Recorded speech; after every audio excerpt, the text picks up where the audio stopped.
Terima kasih Anda masih bersama kami di Dialog Newsroom dan akan kita lanjutkan lagi perbincangan kita tentang penyakit hepatitis akut pada anak masih bersama dua narasumber kita. Ya, saya akan pertama sekali ke Dr. Mas Dalina. Dokter, kalau kita berbicara tentang hepatitis akut ini, lagi-lagi kalau kita lihat kondisinya bahwa kasus ini lebih menyerang didominasi oleh anak-anak. Nah ini kenapa? Apa penyebabnya, dok? Ya, masing-masing penyakit itu memiliki pola tersendiri. Pada hepatitis akut yang ditemukan sekarang memang didominasi oleh anak-anak. Karena itu definisi kasus probable dari WHO itu memang diarahkan kepada anak yang usianya kurang dari 16 tahun ya, atau 16 tahun ke bawah. 16 tahun masih termasuk juga ya. Cukup banyak sebenarnya penyakit-penyakit yang akhirnya unknown atau tidak diketahui penyebabnya. Itu juga bukan termasuk penyakit berpotensi wabah sebenarnya ya. Kalau di dalam ICD 11, ICD 10 itu selalu ada penyakit yang ujungnya itu unknown etiology atau tidak diketahui penyebabnya apa. Tentu ilmu pengetahuan terus mencoba untuk mencari. Sejauh ini kalau menurut pandangan kami WHO sendiri juga belum membuat rilis tentang apa yang harus dilakukan oleh suatu negara untuk mengantisipasi ini. Memang ada banyak saran atau anjuran untuk mengarah seperti kepada hepatitis A, padahal buktinya sendiri belum ada kalau penularannya seperti hepatitis A. Tetapi saran untuk melakukan perilaku hidup bersih dan sehat itu saran yang baik, bukan cuma untuk hepatitis akut, tetapi juga untuk penyakit-penyakit lain. Termasuk 3M pada COVID juga, bukan hanya untuk COVID, tapi juga untuk TB, untuk berbagai penyakit lainnya. Tapi sejauh ini boleh kami katakan bahwa belum ada bukti pasti apa sebenarnya penyebab dari akut hepatitis tersebut. Baik, ya Dokter Mas Dalina, baru-baru ini juga ada salah satu peneliti dari Jepang yang menyatakan bahwa adanya korelasi antara hepatitis akut ini dengan kasus Omikron yang dinyatakan bahwa negara-negara yang terinfeksi Omikron lebih tinggi ini cenderung memang terinfeksi hepatitis misterius ini. Ini seperti apa penjelasannya, Dok?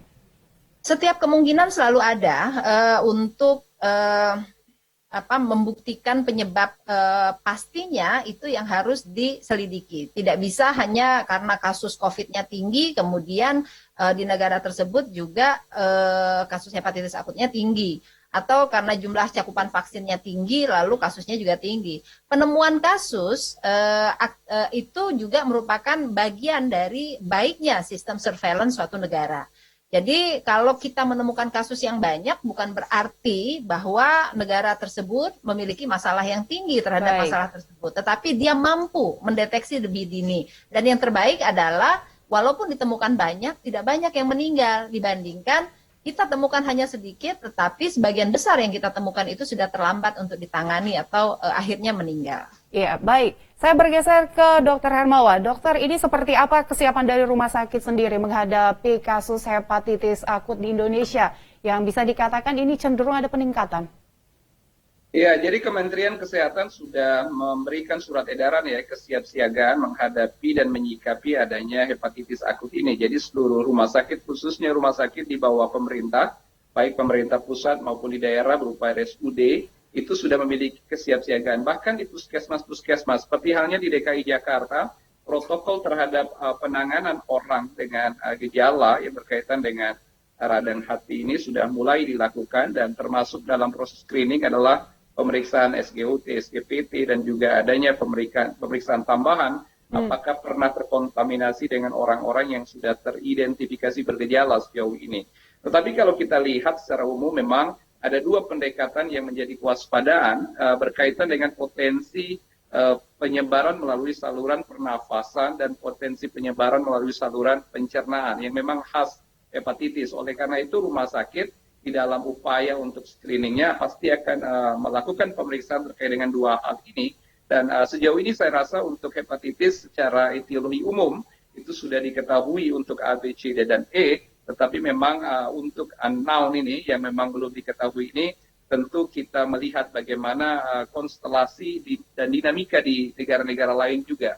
Ada tadi yang saya dengar singgungan dari peneliti Jepang itu sesungguhnya ini kan sampelnya masih terbatas ya. Kalau kita lihat masih 50-an kejadian di dunia termasuk Indonesia yang baru-baru bertambah jadi 18. Tentu saja ini masih cukup dini kalau kita menyebutkan ada keterkaitannya dengan COVID dan lain-lain. Sehingga protokol di rumah sakit pun belum dikaitkan langsung dengan COVID-19. Walaupun ada tadi disebutkan boleh jadi apakah ada kaitannya atau tidak. Tetapi ini hipotesis yang masih dini. Oleh karena itu rumah sakit masih kepada protokol penanganan hepatitis yang memang kesiapsiagaan dan kewaspadaan ada pada upaya proteksi dan jangan sampai penularan itu terjadi justru dari seperti halnya COVID dulu dari tenaga kesehatan ke tenaga kesehatan sekarang dari masyarakat yang terkontaminasi kepada petugas dan seterusnya. Ini yang memang Dr. Hermawan, terus ditingkatkan kewaspadaannya. Ya, baik Dr. Hermawan Saputra, Dewan IAKMI, dan Dr. Mas Dali Dapane, peneliti BRIN. Terima kasih sudah bergabung bersama kami di Dialog Newsroom. Sehat dan sukses selalu. Ya pemirsa, Newsroom masih akan kembali dengan sejumlah informasi lainnya. Usai jeda berikut ini tetaplah bersama kami.